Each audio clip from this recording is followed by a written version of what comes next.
విశాఖ కాంగ్రెస్ సభలో బీజేపీ అంటే కొత్త అర్థం చెప్పారు Telangana CM Revanth. Steel plant ప్రైవేటీకరణను వ్యతిరేకిస్తూ విశాఖలో కాంగ్రెస్ నిర్వహించిన న్యాయ సదస్సు బహిరంగ సభలో పాల్గొన్న రేవంత్ ఏపీలో ప్రశ్నించే గొంతులు లేవన్నారు. ఒకప్పుడు రాష్ట్రంలోని నేతలు తెలుగువారి ఆత్మగౌరవం కోసం పోరాడితే ఇప్పుడు మాత్రం ఇక్కడి నేతలు ఢిల్లీలో రాష్ట్ర ఆత్మగౌరవాన్ని తాకట్టు పెట్టారని విమర్శించారు.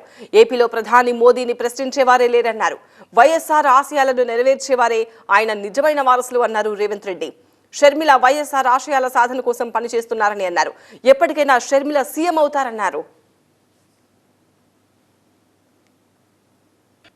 మోడీ బలమేంది, మోడీ బలగమేంది, బీజేపీ అంటే అర్థమేందో ఇవాళ ఆంధ్రప్రదేశ్ మిత్రులు ఆలోచన చేయాలి. బీజేపీ అంటే బాబు, జగన్, పవన్. ఈ ముగ్గురు బీజేపీ.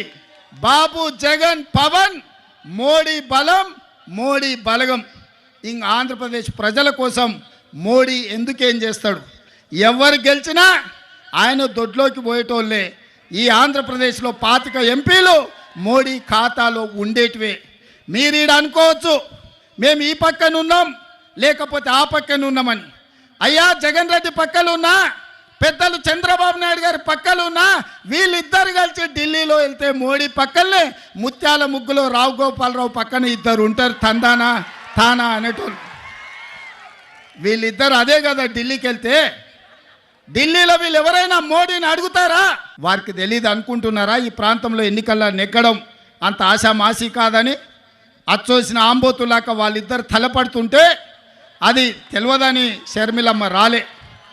షర్మిలమ్మ ఆలోచన చేసింది, కఠోరమైన నిర్ణయం తీసుకున్నది.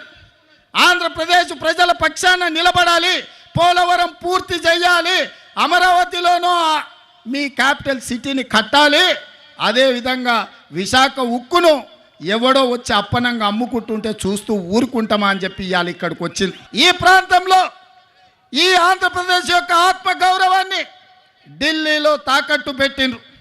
ఆనాడు ఈ తెలుగు రాజకీయాల నుంచి, ఈ తెలుగు నేల నుంచి నీలం సంజీవారెడ్డి గారు కావచ్చు, పివి నరసింహారావు గారు కావచ్చు, ఆ తర్వాతి తరంలో మనకు ఎన్టీఆర్ కావచ్చు, డాక్టర్ వైఎస్ఆర్ కావచ్చు, ఆ తర్వాత జైపాల్ రెడ్డి గారు కావచ్చు, వెంకయ్య నాయుడు గారు కావచ్చు, గల్లీ నుంచి ఢిల్లీ వరకు మన ఖ్యాతిని పెంచి ఈ ప్రాంత సమస్యల మీద కేంద్ర ప్రభుత్వాల నుంచి వాళ్ళు సాధించిన వాళ్ళు, దేశ రాజకీయాలను శాసించిన వాళ్ళు. ఇవాళ ఇక్కడ కాంగ్రెస్ లేదు అని అనుకుంటుండొచ్చు, కానీ ఈ సభను చూసిన తర్వాత నాకు సంపూర్ణమైన విశ్వాసం వచ్చింది.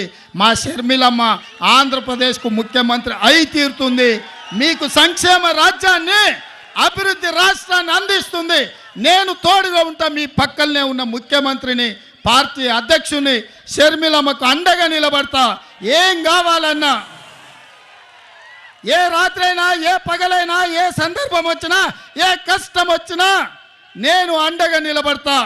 మీరు షర్మిలమ్మ నాయకత్వాన్ని బలపరచండి, షర్మిలమ్మ నాయకత్వాన్ని గెలిపించండి. షర్మిలమ్మ ఆంధ్రప్రదేశ్ ముఖ్యమంత్రుల కూర్చునే వరకు తోడుగా నిలబడతా.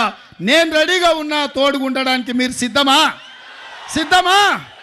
మీరు సిద్ధమా? సై సై